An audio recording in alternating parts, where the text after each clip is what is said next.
Alright, this is Kato on Connection on the Phoenix Throne server. This is my rank 18 Swordmaster, and I always begin the fight with, I always use Ensorcelled Agony as my tier 1 ability, with the dot added onto it. This is a truly amazing skill. Notice how I ignore the blackguard that goes up, and I go straight for the choppas. Even though their DPS is really high, they're really squishy, and I just burn them, pretty much all of them down with Wrath of Hoth. Now I notice this Witch Elf trying to go up and knock down some of my lighter armor targets, and I try to burn it down as quick as possible. Notice how I always pretty much use Wrath of Hoth, and I ignore using Quick Incision. The only time I use Quick Incision, or even just Quick Incision, is that Quick Incision is only good against healers. And the only time it's even good against them is when you have several with you. If not, then just use Wrath of Hoth and pay attention as to where they're going and always stay within range. Now I didn't chase the flag carrier because I knew I wasn't going to catch him, so I'm going to try to go up the middle and try to get the flag before he gets there, or I just set him off. Now I'm going to try to, I think I come up and I just try to burn this guy down, and for my tier 3 ability, which I call my perfect stance, I usually end up either using Dazzling Strike or Gusting Wind. Gusting Wind I'll use if I know I'm going to die and I just want to try to get a little bit more damage out, or if somebody's on somebody I really don't want him to be on, I'll try to just get him away from him for a few seconds, or if to give myself time to finish my 1v1 against somebody. Dragon's Talon, even though I have it, from what I hear, it gets a lot better at this level, but Dazzling Strike does a lot more damage for me. I usually crit with it for about 500, so it's a really good ability. One thing to note with Dragon's Talon is it's amazing if you're by yourself and you're 1v1ing somebody to pop it first, and that's not a healer, and you know that 20% damage reduction will save you a lot. Now I just died because I don't get really any heals this whole battle, but I still end up doing really good damage this whole time. Alright, we are down right now, I believe, by a flag capture, and we're having trouble pushing to their spot just because people just end up chasing somebody and we're not really well organized. This is a complete pug. I'm gonna throw my daggers, and I think I do get him with the kill. Yeah, there was the 228, I think it was. And notice how this time I do go after the tank, but he's so low on health and all my damage is spirit damage. I debuff him and I'm still hitting him for about 200, 300. Right here I go straight to the FC with really no support besides that warrior priest, and I pretty much just burn him down myself. I pop my rank 1 morale, and I'm just gonna go all out on him. See, even notice how I punted him away from me. I punted everybody else away from me too. So it gave me a few seconds to let my action points regen. Now this guy, I believe I still get the kill off this guy with 3 others on me.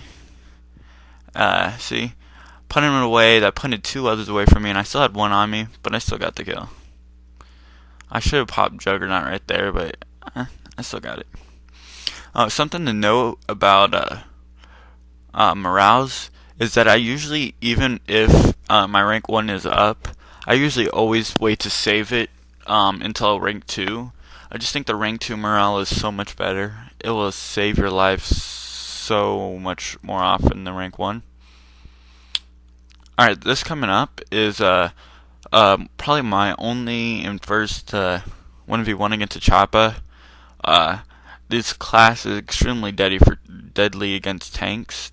He pretty much eats me alive, but he ends up running at the end for some reason, even though he had me. So I could have pulled it out anyways, but as you can see, he just starts running away, and he had right when he had some more health than me. So I easily finished him off.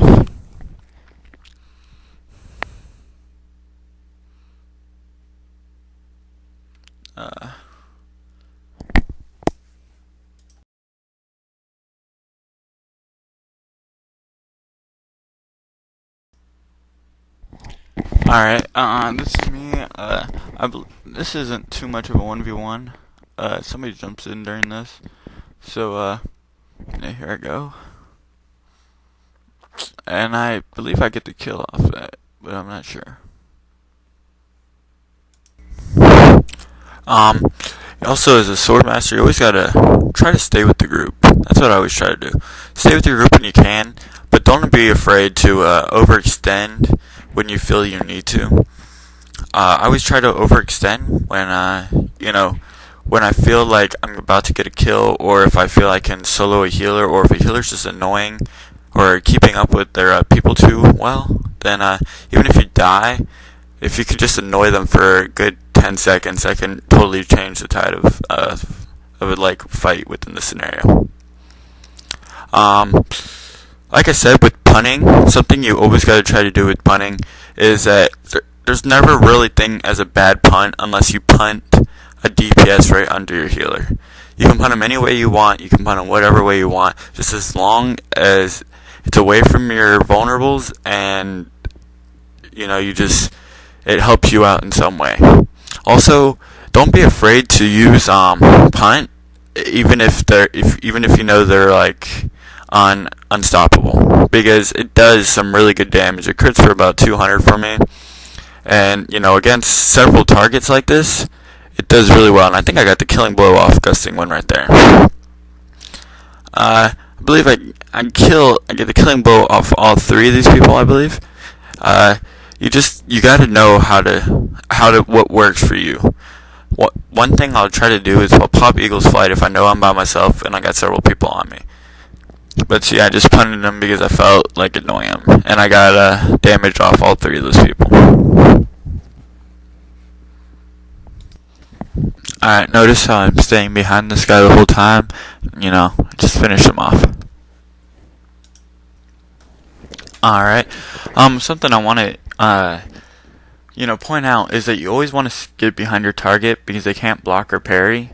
And always keep them in front of you because you can't block or parry if they get behind you. And that's something that takes a lot of practice to do well. Now I'm going to switch targets. Notice how I don't really try to chase targets if there's other targets nearby. Because, if you're chasing them, that means that somebody else can be doing damage to you while you're chasing somebody else. And it's just good to always be doing damage whenever you can. I used my rank 1 on that blackguard just so he could get low enough so either the slow affects him or my daggers proc.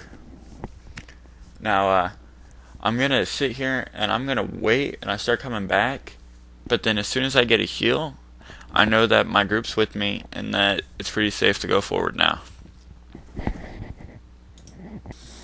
Now, me and this white lion are going to work together and we're going to take down this choppa that's annoying our bright wizard. Right there, I should have punted him away. I should have just punted him back towards his own line because he should have helped out that bright wizard. But I followed this guy because, he's at low health and I'm definitely going to get him down. The white lion follows me, and then we get this other choppa come in and just start beating up on the white lion. Now, this choppa, even with both of us damaging him, he's burning down the white lion extremely fast, and he gets him down.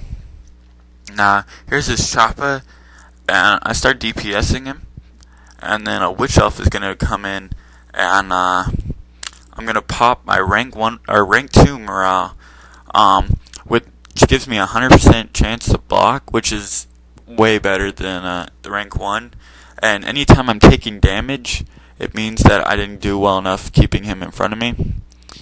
And that's the end of the video. Thank you so much for watching. I'd like to thank my guild Conjunction, and if you have any questions or just want to drop me a line, hit me up on Phoenix Throne. Thank you, and have a nice day.